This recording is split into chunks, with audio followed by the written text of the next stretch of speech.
Poodles. Richard Ryder here. It's a scary week on Queer Comics because we're talking comedy bombs. I haven't had a lot of bombs. I've had a couple. I've heard people's bomb stories and they just make me cry.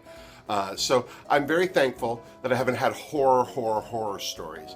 But that doesn't mean I haven't had my share of bombs. My first bomb was when I first started working with Yuck Yucks. I went to the Niagara Falls Comedy Club that's in the casino there, and I was hosting. I just could not get the audience interested. Normally the host, generates some energy, gets everybody on board, that they're in a good mood and facing the same way and ready to laugh. And at one point, I said, geez, you're quiet. And this woman yelled out, "We're just waiting for the jokes." Well, the cold knife to my heart that spread through it was awful. The nice thing about that is the rest of the audience all kind of attacked her and booed her. And I said, hey, everyone's entitled to their opinion, but let's face it, there's a reason she's sitting in the back.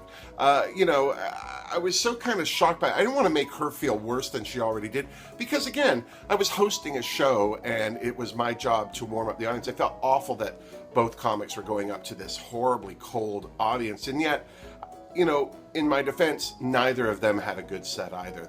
No one failed in a drastic way. No one died or pooped their pants or burst into flames, but you have those moments where you're in front of an audience and you're like, this is not going well, and you start racing through it. You see, that's not the worst bombs. I had a show at a Yuck Yucks in Vaughan. The audience just seemed very, very young to me and very not interested. The guy that was hosting had been on Much Music a few times, so they were really, really interested in him, or at least they knew who he was and were willing to sit through whatever he had to say.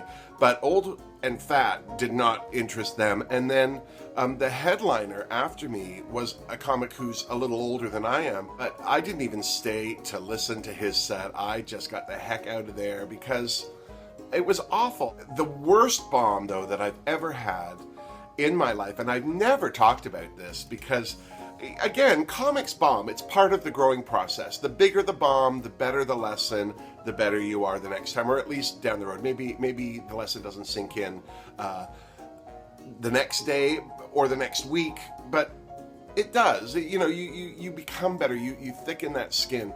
And I did my first cruise ship on a gay cruise, and it was awful.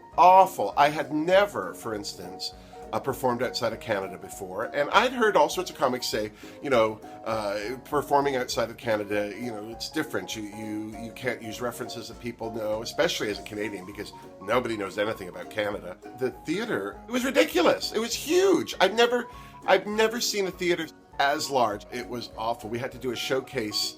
The four comics and we all had to do like about 15 minutes from our act to highlight it for the audience. And I did so badly that when it came to my show, I didn't do it in the big theater. They put me in a cabaret space and I still couldn't fill it. It was the worst experience of my life. And I felt really guilty about it because I had been flown out to the boat.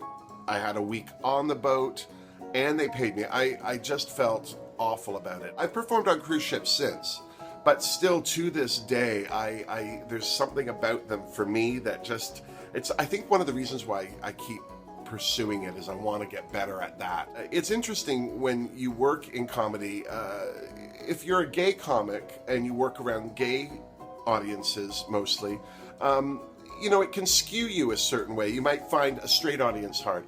For me, I'm so used to straight audiences and that mix of male and female in the audience that when it's a gay male audience, I'm very thrown. Not so much now. Now it's different. I just talk to everyone like they're a big girl, just like me. I remember the first time that I did Homo Night. Homo Night is an annual event here in Toronto, and this was at the beginning. This is like 10 years ago.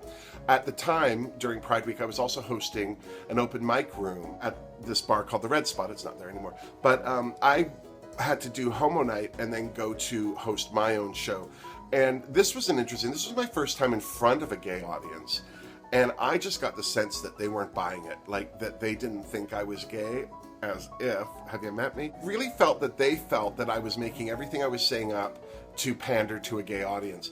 And they were just super, super not having it. And Oh, and you start to sweat, you start to talk faster, you try and move through it. Again, it wasn't a bomb, but it was a hard set to do. And then right after that, I had to go and host my own room. Well, I was so thrown by what happened at Homo Night that I just gated up I was all, who's a poodle? And flapping my wrists, squealing at the girls, flirting with the boys.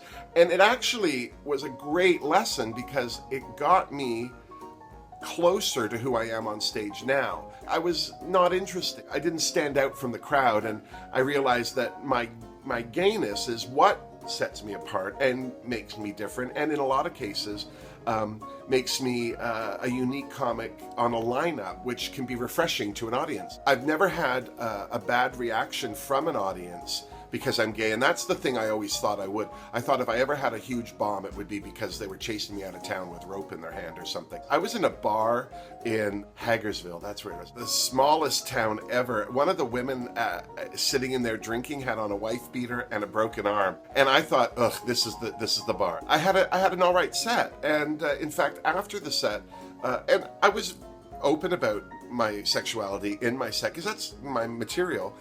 They were really, really supportive and wouldn't let me leave without having a drink. Problem was I was driving. Either way, I think that the best thing about bombing is you realize, as bad as that bomb is, your desire to be on stage is much stronger than anything these people have. And you know what? I've been through public school. Public school is harder than the worst bomb on stage. Either way, if you're going into comedy, and you're not thick-skinned, you have two options. Bomb a lot on stage or hang out with drag queens, because once you've been read by a drag queen, everything else is way easier. Until next time, toodles poodles.